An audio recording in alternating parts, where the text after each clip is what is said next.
LUNGAWINA ziaktu James Dokhuma Khovela sa ko sang in zirlai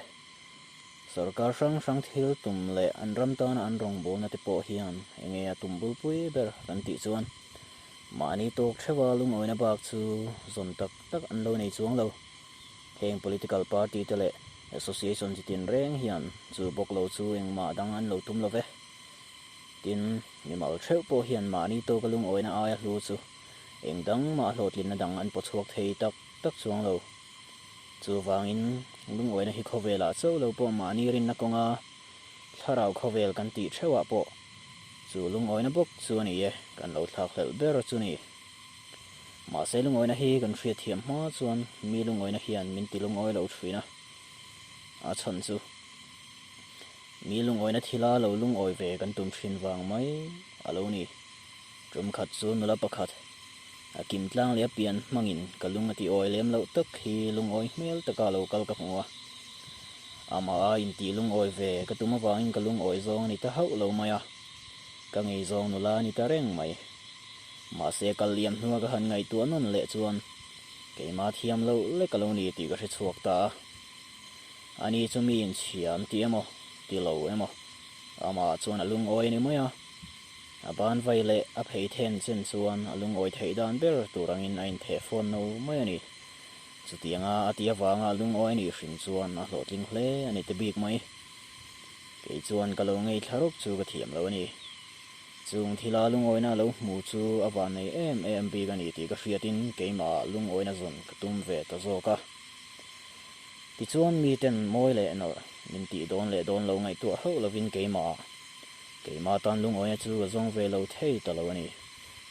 mi te min hmu dan chuan min trek nin lo in drop ve mai la ka in ti drop an ringot mai sia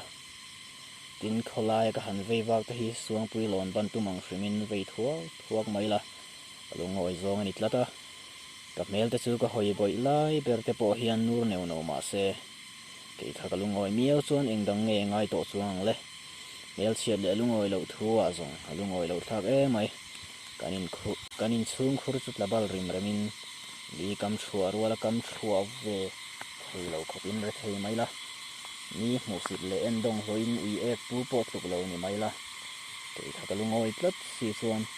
khovela ka du ber kha ga nei tho ti na ni dona min an LUNGAWINA to kan hmu na thila ke LUNGAWI lo ka lo tum ve ngot hian mi min rel tir mai ti ka hriatin ka LUNGAWINA anga ve mai ka tum ta zo ka ni kan fenom pa chuan bong pui for lai ne a fu huan zau tak nein a her tlut veka ma se phal lovin thing pui long so in thina a bong hu te chu ei phal lovin a hral fai veka ke chuan mi duam le koma an soin ka lo se thina ma se ni chuan anei achunga thu nei na nein a LUNGAWI theina ber turangin a khosa mai ani zo LUNGAWINA anga tir ka tuma wangin ka lo LUNGAWI lo let ani sia ka va lo hlo em tuna chuan keima chau LUNGAWINA ka zong ta ke ka LUNGAWI theia ni ka ti LUNGAWI thei bok chuan ka du thu sa mani a mani po LUNGAWI lo ni po ti LUNGAWI lo ni ai chuan ka LUNGAWINA zong ani thot chuan chu ka tan thil hu ber lo ni in ka LUNGAWINA ka zona wanga dan ka lo bo sia fen hial ka to point LUNGAWI tak chung nom ka tum ta ni dan bo sia chu tha ka ti na ni lo ba na tur po thil chak omani ka ti na ni seklo ma se ka tunga thil lo thenga piang LUNGAWI ta ka don son thei hi pa mai na ro pui ta ka ni ni pakhat chu lungina tanga alo chua an lo zo chuan lungin tan chuan wa mem an lo ti a ani chuan nuam ta ka ni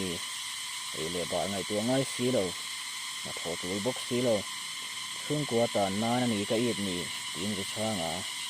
ke pa hena ril ru ta ku ta ti ni nat chuan mi dang te chuan o ma ngai ha ma suila ani e o chu LUNGAWI hle ni an ti ta mai veli la tu sa ya mi son veng seng thin khan ti pa uniform chu sang in bel tur na sa he thina tu tan ma o om chu ni hau lo bang le ma se ma LUNGAWI theina ber ani awangin LUNGAWI hi amaya